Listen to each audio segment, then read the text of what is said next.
Mengikut Yesus, itulah kesukaan hatiku.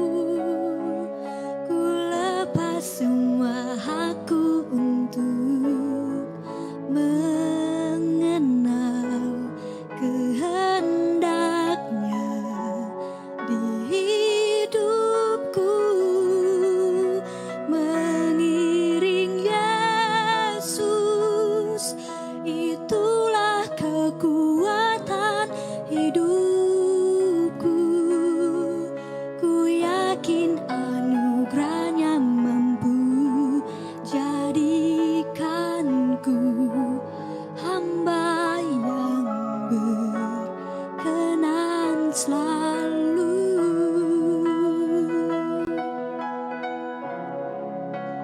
Mengikut Yesus, itulah kesukaan hatiku.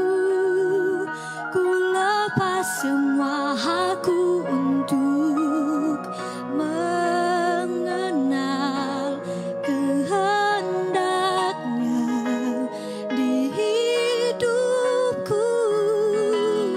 Mengiring Yesus, itulah kekuatan hidupku. Ku yakin anugerahnya mampu jadikanku hamba yang berkenan selalu.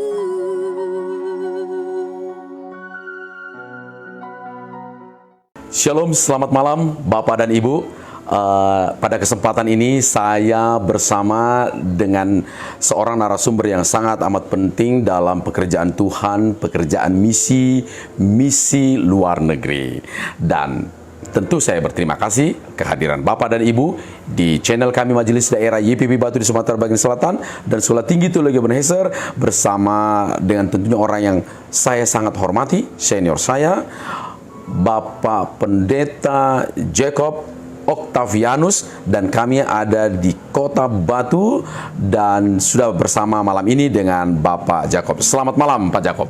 Selamat malam Pak. Wah, terima kasih Pak. Ini luar biasa kesempatan bisa berbincang-bincang dengan Bapak di channel kami. Ya, saya senang sekali karena saya selalu diberkati oleh pelayanan Pak Marlon yang begitu luar biasa. Wah, haleluya.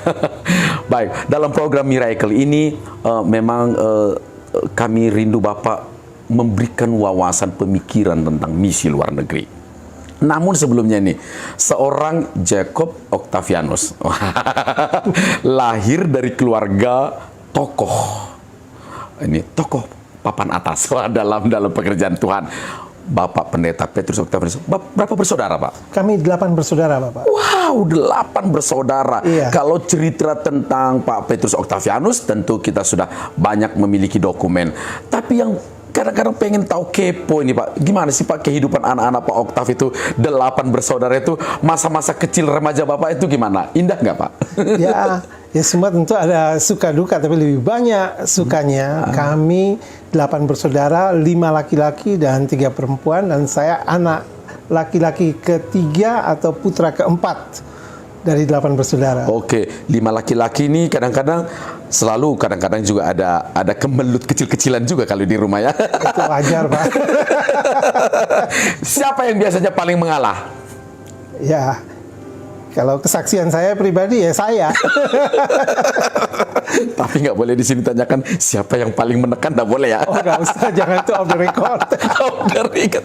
Tapi Bapak terkenal anak baik. Bapak merasa itu? Ya, saya enggak merasa saya anak yang paling baik, tapi memang karena saya lahir dan dibesarkan di tengah situasi di mana kami besar dengan begitu banyak misionaris dari berbagai negara, sampai belasan negara, dan juga orang-orang yang dari Indonesia itu ada dari puluhan suku, sehingga saya melihat banyak teladan yang luar biasa dari para tokoh-tokoh senior yang hidupnya itu begitu membekas dalam hati dan benak pikiran saya. Wow. Sekarang pertanyaan ini sangat amat penting. Jacob Octavianus, jelas di belakang namanya Octavianus, tidak bisa dipungkiri.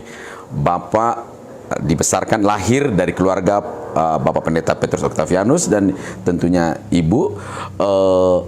Nama Octavianus beban atau kesempatan? Ini pertanyaan yang sulit, menarik, tapi dua-duanya, Pak. Oke. Ada satu sisi itu menjadi beban karena bapak saya itu, saya kemana pergi semuanya kenal, bahkan saya di luar negeri pun ya banyak yang kenal, dan itu menjadi satu kesempatan, tapi juga beban karena saya ini beda dengan bapak saya adalah seorang Jacob Octavianus. Oke. Tapi itu membutuhkan waktu lama sekali untuk menemukan jati diri saya. Why? Ya, karena waktu dari kecil dia bilang, oh mau seperti papi ya. Oke. Tapi papi saya itu adalah seorang yang memang pemimpin yang dipakai Tuhan secara luar biasa dan orang yang sangat fokus untuk pelayanan pekerjaan Tuhan. Ya, luar biasa ya Pak ya. Iya. Apakah Bapak punya pengalaman sedikit, ya entah menjengkelkan atau pahit, yang menjadi beban dari nama Octavianus di masa besar Bapak, di masa sekolah atau di masa mana yang nama itu kayak beban gitu, punya pengalaman, ada nggak pengalaman seperti itu? Ya, ada. Jadi nama itu kita selalu kalau berbuat sedikit kesalahan itu dikatakan, loh anaknya pendeta kok begitu. Oke. Bapak punya pengalaman real atau di sekolah atau di mana atau di kampus? Ada nggak pengalaman real? Kisahnya apa? Ada. Waktu itu satu saat kami kuliah di I3. Ya. Nah, kami ada pertandingan sepak bola antara tingkat kami punya tim sepak bola namanya Valencia. Terus saya waktu itu kakak kelas dari kakak saya, Pak Roland. Saya tingkat 6, dia tingkat 3. Oh, jadi Bapak itu kakak kelasnya Pak Roland? Iya. Oh, karena dia lama masuknya ya? Iya. Oke. Terus tim sepak bola mereka namanya Kabas. Oke, Kabas, ya. Terus satu saat terjadilah kedua tim ini bertemu, kalau nggak salah di semifinal atau di final. Oke. Dan terjadilah ya biasa, permainan di lapangan. Terjadi dan keributan di lapangan sampai di luar. Dan kami sampai berantem dan kesaksian kami hilang. Bapak berantem dengan Pak Roland? Ya, ikut semua tim. Tapi saya juga tentu membela face to face. Ya, face to face. Begitu ya. Iya. Dan waktu itu siapa yang waktu itu ada senior yang menuduh, menghakimi atau bagaimana? Ya, bukan senior tapi teman yang lain yang terus mengingatkan bahwa ada hal yang lebih penting daripada sekedar menang di sepak bola. Yes. Kita boleh bertanding dengan fair play dan kita harus ingat bahwa sepak bola selalu ada menang dan kalah. Oke. Pak Jacob, anak pendeta tidak harus jadi pendeta, begitu kata orang. Iya. Kenapa Bapak tiba-tiba terpanggil menjadi, apa karena Bapak tertarik dengan kehidupan seorang pendeta Petrus Octavianus yang yang namanya hebat dan begitu dipakai di dunia ini? Atau apa yang mendorong Bapak mau jadi sekolah hamba Tuhan? Karena saya melihat selain orang tua, selain Bapak dan Ibu saya yang begitu punya hati dan komitmen yang luar biasa, saya melihat juga teladan dari para hamba-hamba Tuhan dan juga para senior yang datang dari berbagai negara dan berbagai tempat di Indonesia. Mereka semua itu bersatu dan bersama-sama dan selalu fokus dengan apa yang mereka kerjakan, dan mereka menjaga kebersamaan dan kekencangan rohani itu. Wow. Kalau boleh tahu nih Pak, selama studi di I3, Bapak enak-enak aja? Kan bos pemimpinnya Pak Octav. Atau Bapak tidak mengambil bagian itu sebagai satu kesempatan untuk bermegah gitu? Karena sebelum saya masuk I3, saya kuliah dulu. Saya tinggal di luar negeri selama sekitar hampir 5 tahun di Inggris sebelum masuk I3. Sebelum masuk I3, ya? Iya. Jadi saya sebenarnya itu untuk ambil level BTH-nya saya di luar. Oke. Ya, di Inggris, ambil dari Cambridge. Lalu saya pindah ke Indonesia, dan di Eropa itu cara berpikirnya kan berbeda sudah Pak, beda. dengan di Indonesia. Saya mengerti. Nah, pertanyaannya, kenapa Bapak mau pulang lagi sekolah di I3? Karena saya di luar negeri selain belajar di sekolah teologi, saya juga ambil ujian dari Cambridge. Dari Cambridge itu kita mengambil pelajaran-pelajaran yang sifatnya liberal. Jadi saya sempat mengalami kegoncangan dalam pandangan saya tentang teologi dan lantas Bapak diluruskan di Institut Injil Indonesia. Kira-kira begitu. Nah, Pak Jacob, dari antara anak-anak Pak Oktav, Bapak yang concern untuk misi luar negeri. Why? Ya, karena ketika saya pertama kali berangkat ke luar negeri, saya waktu itu umur 19 tahun. Dan pada bulan Oktober tahun 1980 ada satu pertemuan bersejarah yang mana saya juga ikut hadir di antara 260 organisasi yang hadir dari 39 negara, dan saya diikut dengan ayah saya yang waktu itu menjadi pembicara dalam satu konferensi namanya Edinburgh 80. Edinburgh 80 itu kelanjutan daripada Edinburgh 1910 yang mana mereka berbicara tentang misi, bagaimana mereka bisa mencapai dunia, khususnya bangsa-bangsa yang belum dijangkau dengan kabar baik. Jadi itu temanya waktu itu, A Church for Every People by the year 2000. Gereja bagi setiap bangsa dalam tahun 2000. Kemudian Bapak akhirnya dari pengalaman itu, ikut acara itu, memutuskan bahwa Bapak mau pelayanan misi. Ya, waktu itu saya setelah pertemuan misi itu, saya kemudian belajar bahasa Inggris di pusat badan misi WEC International di Bulstrode, itu di luar kota London. Dan di situ saya bertemu dengan begitu banyak hamba-hamba Tuhan, misionaris yang melayani dari seluruh penjuru dunia. Dan tiap hari kami ada kebaktian, ada pemahaman firman Tuhan, dan itu sangat mempengaruhi saya melihat teladan dari mereka yang sebenarnya hidupnya enak kalau mereka mau tinggal di Eropa. Tapi mereka punya hati untuk pergi ke daerah-daerah yang terpencil, yang sangat sulit, dan bahkan ada beberapa di antara mereka yang ke daerah krisis, dan ada yang sampai kehilangan nyawanya, ada yang pernah menjadi korban kekerasan. Bahkan seorang ibu dokter yang mengalami kekerasan, pemerkosaan, tapi hatinya tetap menyala-nyala untuk mengabarkan kabar keselamatan. Pak Jacob, tahun 80-an, tahun 90-an, kemudian begitu giatnya pelayanan misi luar negeri, juga termasuk di yayasan kita. Tapi kemudian di tahun-tahun ini kita lihat sedikit mengalami penurunan. Kira-kira apa itu penyebabnya? Itu penyebabnya karena saya pikir kita hanya melihat itu sebagai satu kesulitan. Ada krisis. Orang melihat dari segi keuangan, melihat dari tantangan yang sulit. Padahal kalau kita lihat kata krisis dalam bahasa Mandarin, itu dibilang wei qi. Wei itu danger, bahaya. Qi itu opportunity atau kesempatan. Jadi sebenarnya krisis itu dilihat sebagai satu kesatuan, bahwa di balik semua tantangan itu selalu ada kesempatan. Nah, sekarang kembali kepada pengalaman Bapak dalam pelayanan misi. Kesulitan apa yang pernah Bapak alami dalam perjalanan misi di lapangan ini, supaya tentunya mungkin orang di luar sana juga sudah tidak mikir lagi nih pelayanan misi ini, kan begitu, dan harus ada yang mengobarkan gitu. Iya. Kita juga perlu tahu sebenarnya, kan kita juga nggak di lapangan di luar negeri sana, apa sebenarnya yang menjadi tantangan terberat? Salah satu tantangan terberat itu ialah kadang-kadang karena kurangnya kesatuan kita sebagai tim.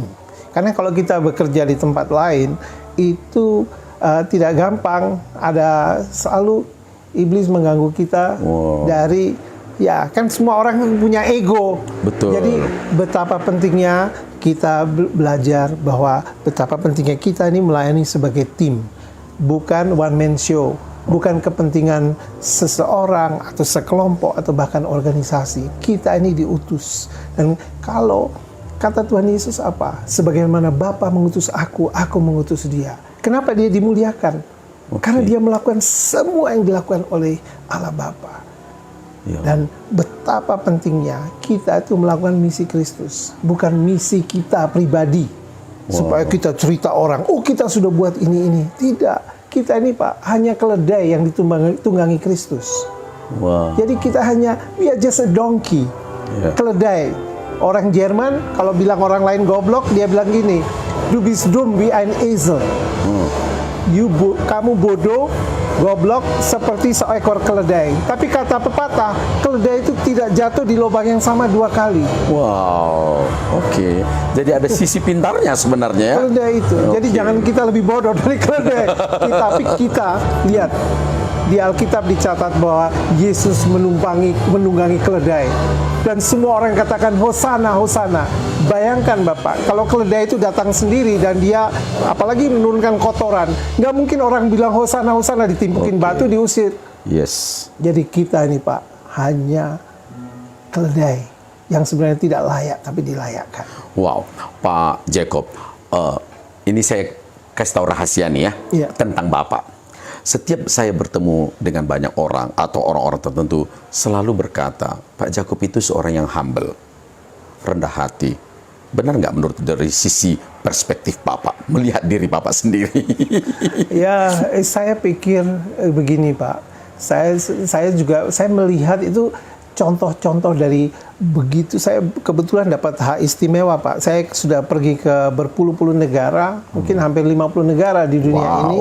Dan saya berjalan dengan banyak orang-orang yang luar biasa Pak. Bahkan mereka yang membiayai perjalanan saya. Mereka itu, saya bukan kerja buat mereka, tapi mereka bilang it is all for the glory of God. Wow. Mereka itu orang-orang yang sudah punya identitas yang begitu jelas dalam Kristus, sehingga mereka tidak melihat kepentingan diri sendiri. Pak, bayangkan kalau saya bergaul dengan orang-orang seperti itu. Bagaimana saya pergi terus saya berbuat yang lain Pak, itu nanti terjadi konflik batin Pak. Okay. Kita jadi orang tuh harus punya integritas, harus jujur. Nggak bisa kita tunjukkan kehebatan ke ini. Saya tahu saya nggak ada apa-apanya. Ini semua karena anugerah Tuhan Pak. Waduh, Pak Jacob, dari antara tadi negara-negara Bapak sudah kesana kemari kemana, ada nggak cerita pilu dari perjalanan misionaris Bapak? Perjalanan misi Bapak, cerita pilu di lapangan, berhadapan dengan orang, tidak diakui, dilecehkan, begitu. Bapak punya pengalaman seperti itu? Oh iya, ada pengalaman satu saat ini Pak. Ini saya akan pergi membawa bantuan kemanusiaan untuk panti asuhan. Saya dulu bekerja di waktu itu di sebuah negara di Asia Tengah, namanya di Kirgistan. Kirgistan. Nah, waktu itu ketika saya menyeberang dari Kazakhstan ke Kirgistan, itu saya sewa taksi dari bandara karena waktu itu pesawatnya tiba di negara Kazakhstan.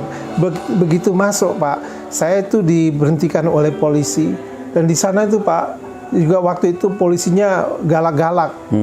Bahkan mereka itu ada yang berperilaku, mohon maaf ya, seperti mafia Pak. Jadi saya dihentikan dan mereka melemparkan sebungkus itu Pak narkoba itu lalu dilemparkan ke mobil. Terus baru mereka katakan, ini kita menemukan apa itu di mobil, ambil. Itu apa itu narkoba? Saya katakan, dalam bahasa Rusia waktu itu. Saya bilang, ya kuru. Saya bilang, saya ngerokok pun enggak, lihat narkoba pun enggak pernah. Bagaimana Anda bisa mengatakan saya ini menyelundupkan itu? Saya tidak mau pegang itu alat, Pak. Terus ditanya, ayo ke kantor kami. Terus saya bilang, di mana kantor Anda? Kantornya beliau itu ditunjukkan di kegelapan. Saya tidak mau pergi, Pak. Terus mereka temukan saya bawa uang. Karena waktu itu tidak bisa kirim uang, Pak. Itu uang harus dibawa. Harus bawa cash ya? Cash. Terus saya bawa, ini uang untuk panti asuhan.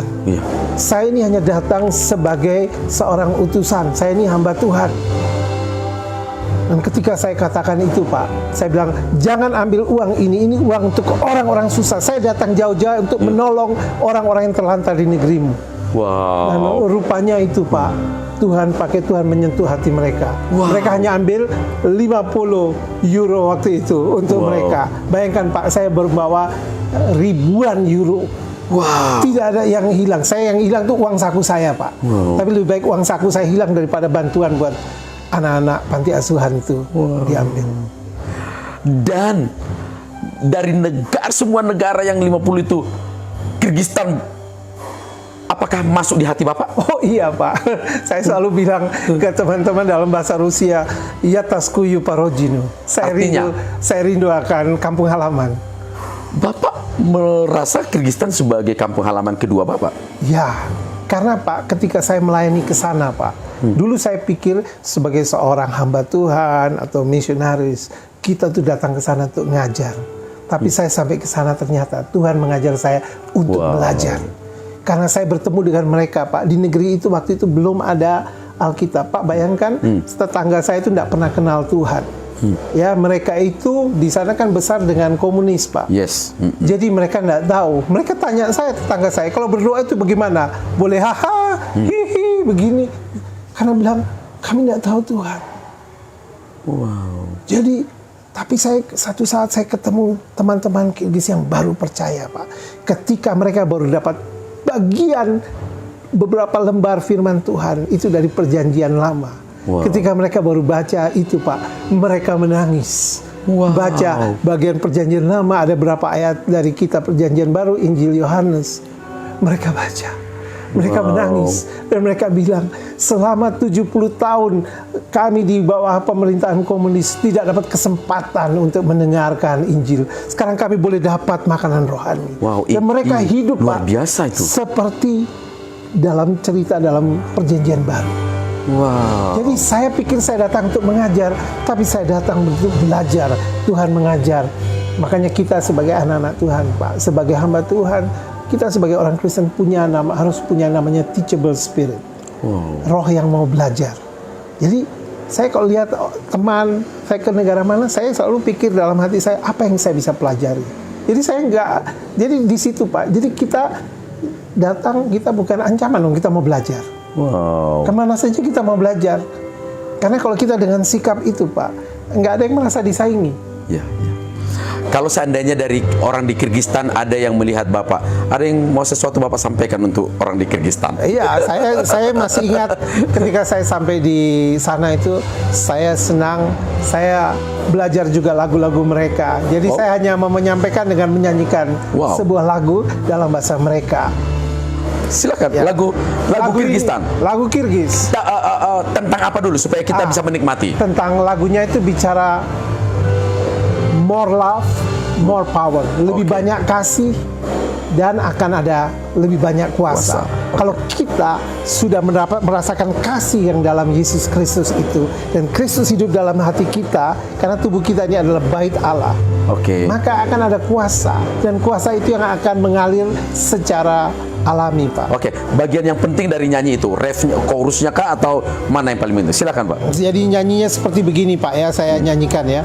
Suyu kuch kubat ömrümü sürenem, suyu kuch kubat ömrümü sürenem, sagamenta benam junjuru gemenin, sagamenta benam ang sesimin menin, sagamenta benam कुछको बात मैंने अनकैनी से menin Oh Isa pada syam tengirim.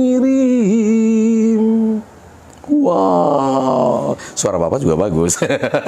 belum ada apa-apanya Bapak. Tapi lagu itu Pak lahir.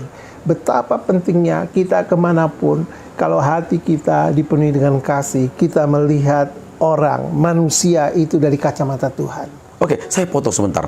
Lantas sesungguhnya yang menurut Bapak ini dari pengalaman bertahun-tahun menangani atau terjun langsung di pelayanan misi di berbagai negara, apa yang paling dibutuhkan dengan seorang misionaris?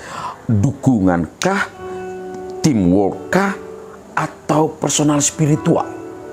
Apa sebenarnya? Semuanya. Semuanya. Iya, tapi pertama itu dari hati kita sendiri. Karena misi itu lahir dari hati Allah, Pak. Ya. Allah mencari manusia yang berdosa. Jadi misi itu bukan dari atas kita melihat kita lebih baik dari orang, tapi hati Allah yang mau menjangkau, mencari. Dan bukan merasa kita lebih, tapi karena kita yang tidak layak sudah dilayakkan, Pak. Karena Roma 5 ayat 8 kan bicara bahwa dia Kristus mati buat kita ketika kita masih seteru, masih orang berdosa. Pak Jakob, kalau berbicara misi ini tidak selesai-selesai, dan di Indonesia ini kita tahu bahwa yayasan kita ini adalah salah satu pelopor penggerak misi. Lebih enak autokritik, lebih enak kita mengkritik diri sendiri. Menurut Bapak, apa yang kurang dari pelayanan misi di yayasan kita? Menurut saya kita kembali lagi selalu ke awalnya panggilannya, kita dipanggil dengan 4 tiang rohani itu, Pak. Kita menjaga, kita dipanggil dengan iman. Karena ini dimulai dengan tidak ada menjadi ada. Bukan yang kalau kita lihat sudah ada berapa bangunan yang bagus, semua fasilitas yang ada. Itu mulai dari nol. Karena dulu saya ikut mandi di sungai, ikut bangun gedung-gedung ini, angkat semen, terus juga ikut bangun jalan waktu itu masih batu, namanya batu makadam. Bapak punya pengalaman seperti itu? Iya, sama-sama kita karena orang tua kami mendidik dengan keras, Pak. Bukan kami. Di usia berapa Bapak ikut bekerja seperti itu? Oh, kami dari kecil sudah ikut dari itu. Bahkan kita masih kecil kita buat kompetisi sepak bola dan uangnya untuk pelayanan. Wow, ini kadang-kadang Pak Jacob, tidak banyak orang yang tahu sisi-sisi seperti itu dari keluarga Octavianus. Mereka kadang-kadang kami ini hanya melihat wahnya saja, ya. Tapi ternyata punya pengalaman seperti itu. Oh iya. Bapak ikut membangun jalan begitu? Iya, kami dibentuk dari kecil dengan begitu keras, dan bahkan itu saya masih diingatkan, ayah saya katakan begini. Waktu beliau sebelum meninggal, saya masih kesempatan 3 tahun bersama ayah saya. Dia bilang, saya urus anak asuh, Tuhan urus kamu, anakku. Ingat, nanti Tuhan yang akan buat semuanya lebih besar. Tapi ingat, saya dipanggil Tuhan untuk mengurus anak asuh, dan Tuhan akan mengurus kalian. Jadi imannya, bahkan waktu saya di luar negeri, saya sempat punya pengalaman. Saya di Kyrgyzstan, Pak. Kan kita bandingkan dengan teman-teman dari Eropa, dari Amerika, semuanya itu kan punya fasilitas, Pak. Iya. Punya kantor, punya ini. Kami ketemu sama teman-teman itu, Pak, orang-orang lokal itu ketemunya depan kandang ayam. Bahasa Rusianya tuh Vremyanka. Karena kita tidak mendapat banyak dukungan. Iya. Terus mereka bilang, hei, kamu miskin, aku juga miskin. Tibet nih, ya terus Tibet nih. Katanya pakai bahasa Rusia. Saya bilang, enggak, coba kita buka firman. Tuhan nggak pernah tanya sama kita yang kita nggak punya. Iya. Terus saya bacakan dari kitab Markus pasal 6, ada pengalaman. Iya. Dari yang nggak punya, Tuhan tuh selalu menanya apa yang ada padamu. Murid Tuhan kan bilang waktu dia dalam konteks itu, dia bilang, hari sudah malam Pak, suruh mereka pulang, kami capek, perlu istirahat. Tapi bagaimana Yesus melihat banyak orang itu, hatinya tergerak. Dan dia katakan, kamu beri mereka makan. Itu tugas yang harus dilakukan. Jadi bukan mulai dengan uang, tapi mulai dengan hati. Nah, ini hati itu karena kita ada hubungan dengan Tuhan. Nah, terus Tuhan tanya, dengan apa yang ada padamu, bukan apa yang kita nggak punya. Nah, lalu saya dengan teman Kirgis, saya tanya, kamu punya apa? Ternyata dia itu seorang sopir taksi, Pak. Wow. Taksi yang minibus seperti dari City Trans. Ya, Ya, antar kota. Ya. Jadi beliau jadi sopir, saya bilang saya jadi keneknya. Wow. Dan kami pergi dari Kyrgyzstan ke Kazakhstan. Dan semua uang itu saya persembahkan untuk dia. Waktu itu dapat sekitar $100 pulang pergi. Wow. Dan persahabatan itu Pak, sampai hari ini saya tadi masih kontak sama dia. Wow. Mungkin orang lain bisa kasih banyak Pak, bangunkan Ya. gedung dan semuanya. Tapi saya memberi apa yang kami punya. Karena misi itu harus dengan hati. Yes. Kita yang penting dalam pelayanan itu kita punya hati dan memberikan hati. Dan hati itu harus tulus. Karena Tuhan melihat hati kita Pak. Di depan manusia orang bisa bersandiwara. Karena kita secara naluri Pak, sebagai manusia ingin tunjukkan, oh kita punya lebih Sisi yang yang mungkin agak kelihatan keren supaya betul. dipuji orang. Oke. Tapi lebih bagus menjadi yang otentik saja. Ya. Pak Jakob, terus terang kadang-kadang pelayanan misi itu di kalangan para praktisi teologi apa namanya? Kurang keren, artinya karena tidak ada dari mimbar ke mimbar. Tapi pelayanan misi itu kadang ada di lapangan, tersembunyi dari halayak, tersembunyi dari panggung-panggung. Apakah Bapak juga masih tetap bangga dengan misi meski keadaan paradigma seperti itu? Ya, karena pertama saya lihat apa yang dikatakan oleh firman, dan kedua saya lihat teladan dari berbagai orang-orang yang saya lihat pahlawan misi, orang-orang yang luar biasa. Kami pergi, misalnya saya itu dekat sekali dengan Pak Detmar Schoenemann, almarhum. Beliau yang membawa kami semua tim dari Indonesia ke Kyrgyzstan. Dan beliau itu Pak, mau tidur satu di lantai dengan orang-orang lokal Pak. Wow. Dan itu sangat menyentuh, membekas. Dan saya juga punya teman-teman dari berbagai negara, dari Eropa, dari Amerika, yang mana kami dalam pelayanan ke berbagai negara, mereka itu jalan dengan kerendahan hati, dan yang kelihatan ialah karakter Yesus. Oke. Tentu meski misi juga, meski pelayanan di mimbar juga bisa berada dalam bagian misi kan? Oh iya, begitu ya? tentu. Hanya maksud saya kan kadang-kadang karena konsentrasi di lapangan, maka bapak-bapak di misi ini kadang-kadang tidak memiliki banyak kesempatan di mimbar-mimbar, sehingga tidak dikenal banyak orang. Kan begitu ya? Tidak populer.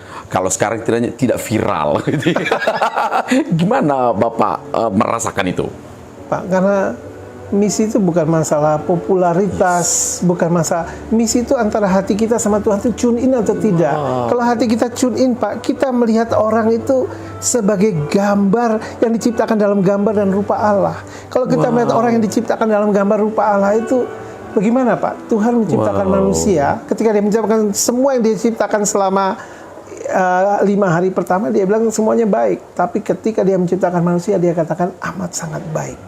Nah, kalau Tuhan aja bilang itu amat sangat baik, kita kalau tidak menghargai, sama saja kita tidak menghargai Sang Pencipta. Wow. Itu Pak. Jadi itu yang melandasi. Karena Pak, itu saya juga belajar dari ayah saya. Dia bilang bahwa mahkota itu baru diberikan nanti kalau kita sudah di surga. Jadi waktu di dunia, ingat kan murid-murid Tuhan Yesus, mereka sikut-sikutan di hari terakhir loh Pak. Karena apa? Mereka masih pikir siapa yang harus terbesar, bagaimana jadi terbesar. Kalau di Jerman itu namanya Ellbogengesellschaft, masyarakat yang sikut menyikut. Jadi itu manusiawi. Tapi Tuhan katakan, siapa yang mau terbesar, dia harus minum cawan yang pahit. Terkecil. Jadi kecil. Yang terbesar ialah yang melayani. Yang melayani. The greatest is the one who serve. Yang melayani. Yang melayani. Pak, apa sih yang kadang-kadang yang paling memotivasi ada nats atau apa yang paling kuat mempengaruhi pemikiran misi Bapak?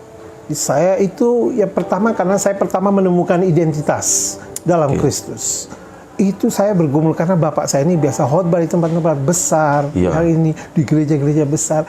Saya lihat, saya ini kan saya tidak bisa masuk di sepatunya beliau, kan beda. Apalagi kalau dibanding-bandingkan sama orang. Saya Pak takut muncul sampai setelah ayah saya meninggal baru saya melayani di tempat yang kecil-kecil. Saya senang sekali Pak. Karena apa? Karena saya pergi sesuai dengan waktu bapak saya pertama kali pergi ke luar negeri, ke Lausanne. Pertemuan di mana para tokoh-tokoh Injil di seluruh dunia kumpul, Pak. Ya, ya, Di ya. Lausanne ada 3.500 orang, dari Indonesia sekitar 100 orang. Pemimpinnya delegasi itu ialah Pak Oktav. Dan ketika beliau persiapan, saya menemani beliau dalam persiapan, berdoa bersama-sama di satu tempat villa di rumah Pak Elia itu, Ya. waktu itu di Tambuh, di kira-kira 1 kilometer dari rumah. Nah, di situ Bapak saya katakan, saya pergi ke luar negeri hanya dengan Petrus Octavianus 00 tanpa gelar apapun. Ya. Gelar itu penting, Pak, tapi dalam pelayanan itu yang penting hati kita. Gelar itu akan menunjang, menolong semuanya. Tapi kita harus melayani bersama-sama sebagai satu tim, saling melengkapi. Karena Tuhan kasih karunia yang berbeda-beda. Oke, Pak. Tadi Bapak katakan bahwa sepatunya Pak Petrus Octavianus tidak bisa sama ukurannya dengan Bapak, kan begitu ya? Iya. Artinya talenta yang diberikan berbeda, dan Bapak tidak mau tidak bisa yang seperti itu, dan Bapak memilih pelayanan yang kecil-kecil. Ini memang Bapak nyaman di pelayanan yang kecil-kecil itu, atau memang Bapak merasa itu passion Bapak? Saya merasa itu passion saya karena saya menemukan identitas saya di tempat-tempat yang seperti itu. ada satu ayat firman Tuhan yang menguatkan Apa saya itu? dalam 2 Raja-Raja 5. Oke. Itu ayat Gadis kecil. Iya, 2 dan seterusnya. Iya. Itu bicara tentang seorang gadis tawanan, Ya, dan melaluinya seorang Naaman, panglima perang, disembuhkan. disembuhkan. Coba Pak bayangkan, gadis tawanan. Di situ apa? Ternyata di Alkitab itu ada banyak tokoh-tokoh hero yang namanya tidak disebut, Namanya tidak tapi disebut. fungsi.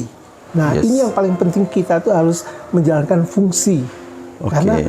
Karena kita bahaya loh Pak, kalau kita hanya mencari itu pelayanan itu jadi pelayanan yang untuk mencari ketenaran, nama dan sebagainya. Nanti di surga, nanti Tuhan tanya, mana mahkota aku bilang, di dunia sudah terlalu banyak makan puji Pak. Wow. Jadi tidak ada habis nanti kreditnya, Ya, ya, nol. ya. Jadi betapa penting kita menjaga hati, menjaga pikiran, dan kita berjuang untuk mengakhiri pertandingan dengan baik. Wow. Karena ada Luar pepatah biasa. dalam bahasa Jerman, Ya. "Ende good, alles good." Akhir yang baik, semuanya baik. Wow. Makanya mari kita mengakhiri pertandingan dengan baik. Jadi bukan hanya melihat macam-macam masalah yang ada, tapi kita berjuang bersama-sama Yes. dan saling melengkapi. Pak, kalau cerita berkat Tuhan apa sih? Kasih karunia apa yang paling Bapak rasakan dalam perjalanan hidup Bapak? Apakah sebagai anak Octavianus, atau Bapak memiliki satu hubungan dengan Tuhan, atau apa yang kasih karunia seperti apa yang paling Bapak rasakan dalam perjalanan hidup Bapak? Saya merasakan saya dapat begitu banyak favor, kemurahan Tuhan. Ya. Karena saya juga bersyukur sebagai anaknya Pak Oktav, karena contoh integritas dan teladan beliau, saya Ya. bisa pergi ke berbagai tempat dan mereka kenal, dan kita bisa berjejaring bersama. Oke. Satu sisi itu, ada yang secara personal yang paling Bapak rasakan kasih Tuhan. Bentuknya apa? Saya merasakan kasih Tuhan ialah ketika saya sudah menemukan identitas saya dalam Kristus. Wow. Jadi saya melayani, saya hanya ingin menjadi berkat, dan saya menghargai setiap orang. Tidak terlalu peduli dengan popularitas, tidak peduli dengan apa kata orang, tidak tinggi, tidak, Ya, tapi karena identitas. karena kita sudah berdamai dengan Tuhan, berdamai Yes. dengan diri sendiri, Pak. Itu Ya. kuncinya. Ya. Kalau kita sudah berjumpa dengan Kristus, berdamai dengan diri sendiri, kita nggak mikirin yang gitu-gitu ya. Kalau saya bahasa kerennya EGP, Pak. Emangnya gue pikirin. Gua pikir. Iya ya, luar biasa. Pak Jacob, untuk mengakhiri bagian ini, boleh nggak Bapak berikan satu statement untuk memotivasi orang misi? Ya, karena misi itu lahir dari hati Allah, dan Allah telah mengutus Yesus, anaknya yang tunggal itu. Dan ketika Yesus telah melakukan semua yang dilakukannya, makanya Allah meninggikan dia lebih dari atas segala nama. Dan Yesus itu telah mengutus kita sebagaimana Allah mengutus dia. Karena itu marilah kita melakukan misi Kristus untuk kemuliaan namanya. Soli Deo Gloria. Haleluya. Baik, Bapak Ibu dimanapun Anda berada, saya sangat bersyukur kesempatan ini luar biasa mendengarkan uraian dari hatinya mengenai pekerjaan pelayanan Tuhan. Seorang hamba Tuhan yang humble, sederhana, bersahabat, bersahaja. Terima kasih Pak Jacob, semua pemikiran Bapak, semua kasih setia yang telah Bapak rasakan, dan kiranya itu tetap memancar dalam perjalanan hidup Bapak. God bless Pak. Tuhan berkati. Terima kasih. Tuhan memberkati dalam bahasa Jerman apa Pak? God segne dich. What? God segne dich. Oke deh. Nanti salah, marah orang Jerman. Sampai ketemu di acara Miracle berikutnya. Tuhan Yesus memberkati. Bicara tentang pribadi Pak Yakob Octavianus, saya mengenalnya sejak masa kecil, tumbuh sebagai seorang remaja dan pemuda yang rendah hati, mengasihi Tuhan Yesus, dan juga mencintai pekerjaan Tuhan. Sekali waktu, dia berkata kepada saya, "Sesuatu, saya juga akan mempersiapkan diri untuk menjadi seorang misionari. Dan kemungkinan saya akan pergi ke negara Eropa Timur." Dan benar, Jacob mempersiapkan diri sebagai seorang hamba Tuhan yang menghamba, berbaur dengan para mahasiswa di I3, bahkan sampai dia ke sekolah teologi di Inggris. Dan saya tetap mendengar kesaksian-kesaksian teman-temannya. Wow, Jacob is a humble person. Dan kerendahan hatinya terus teruji. Karena pada satu waktu, seseorang berkata kepada dia, "Wow, Jacob, kamu anak seorang pendeta besar dan terkenal di Indonesia bahkan di dunia." Jacob hanya menunduk dan berkata, "Itu papa saya. Tapi kalau saya hanya seorang hamba yang kecil, dan saya mau tetap seperti itu." Itu sudah sekian tahun yang lalu. Dan sampai hari ini, saya tetap mengagumi adik saya ini. Karena saya tetap melihat bahwa sikap rendah hati dan menghamba tetap melekat di dalam dirinya. Sesuai prinsip dalam Yohanes 3 ayat 30. Biar Yesus yang semakin besar dan aku yang makin kecil. Nah, itulah Jacob Octavianus. Salam persekutuan YPP Batu. Selamat Sengarbe Kyrgyzstan. Saya bersyukur atas pemeliharaan Tuhan untuk kekuatan, kesehatan, dan kecukupan. Cuaca di sini sudah dingin seperti dalam lemari es. Banyak orang di sekitar saya flu, batuk, jadi harus selalu pakai masker dan baju tebal, berlapis-lapis, pakai topi supaya tidak kedinginan. Tiap hari saya bolak-balik ke panti asuhan dengan angkutan umum. Ada 14 anak usia sekolah dan 6 pemuda. Bersyukur makanan cukup untuk 30 orang tiap hari. Pakaian, baju-baju winter juga cukup. Ada batu bara untuk heating, pemanas ruangan. Ada 7 orang pembina, ada yang sebagai orang tua, ada yang sebagai administrator. Ada guru 2 orang yang mengajar anak-anak. Ada 2 orang yang bagian masak. Saya sendiri sebagai volunteer bekerja washing and cleaning. Yakobus 1 ayat 27a, ibadah yang murni dan tak bercacat di hadapan Allah Bapa kita ialah mengunjungi yatim piatu. Saya tidak menjadi mama. Saya bersyukur bisa membantu. Ini adalah ibadah di hadapan Allah Bapa. Puji Tuhan.